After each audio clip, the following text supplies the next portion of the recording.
안녕하십니까. 청령동 중앙동을 지역구로 두고 있는 국민의힘 안한영 의원입니다. 사랑하는 50만 관악구민 여러분과 존경하는 장동식 의장님, 임창빈 부의장님을 비롯한 선배 동료 의원 여러분, 그리고 관악구의 발전을 위해 노력하시는 박준희 구청장님을 비롯한 공무원 여러분의 노고에 늘 감사드립니다.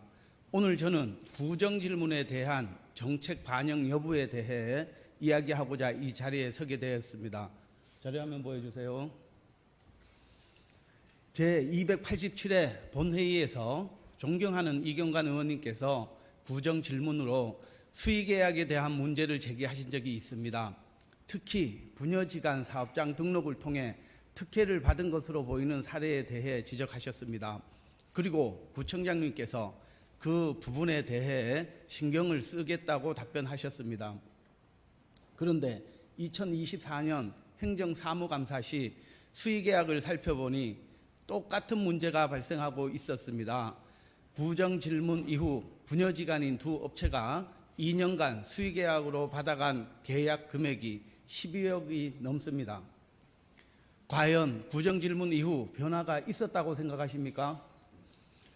그리고 2023년 12월 본회의 때 제가 대형 폐기물 수집, 운반, 용역 계약 관련하여 구정질문 이후 다음 용역 업체 선정 시 더욱 공정하게 처리하겠다는 답변을 받았었습니다.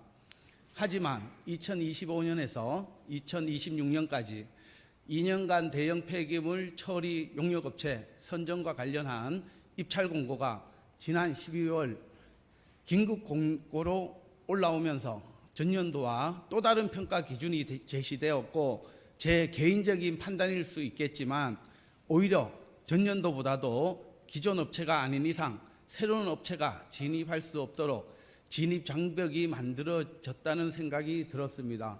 자료화면 보여주세요.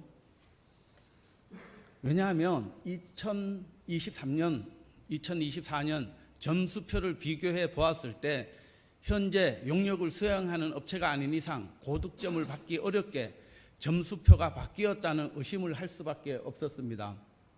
특히 용역 계약이 체결도 되지 않았는데 인력 확보가 되지 않은 업체는 0점을 받을 수밖에 없게 되었습니다. 또한 25년 1월부터 용역이 시작되어야 하는 건 예측할 수 있는 상황입니다.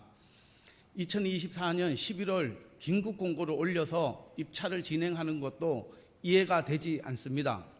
그리고 우려한 바와 같이 이번 입찰 결과에 대해 서면 질문 답변을 받아본 결과 다음과 같았습니다. 자료화면 보여주세요. 결국 기존의 용역을 수행하던 업체가 그대로 우선 협상 대상자로 선정되었으며 앞으로 향후 2년 동안 업체의 변동 없이 사업이 진행될 예정입니다. 과연 어떤 점에서 공정한 변화가 이루어졌는지 다시 한번 여쭤보고 싶습니다. 구정질문을 위해서 저뿐만 아니라 존경하는 선배 동료 의원님들께서 구민들로부터 이야기를 듣고 그에 따른 자료조사와 질문을 준비하여 구정질문을 하게 됩니다. 그리고 이에 대해 구청장님의 답변을 듣고 정책에 반영되길 늘 기대합니다. 관악구가 앞으로 더욱 발전하기 위해서는 타인의 관점에서 문제 제기한 부분에 대해서 적극적으로 검토하고 반영하는 노력이 필요할 것입니다. 특히 23년 기준 재정 자립도가 16%로 매우 낮은 우리 관악 발전을 위해 계약 등과 관련하여 제기한 질문에 대해 일회성 회피하는 답변이 아니라 적극적 개선을 요청드립니다. 예로 수익성이 높은 사업일수록 시설관리공단이나 문화재단, 앞으로 생길 일자리 행복주식회사 등에 위탁하는 것도 우리 관악구의 재정 자립도를 향상시키는 데 큰 도움이 되리라 생각합니다. 다시 한번 간곡히 부탁드립니다. 구정질문에 대해 형식적인 답변으로 그치는 것이 아니라 실질적으로 행정에 반영이 될 수 있도록 부탁드립니다.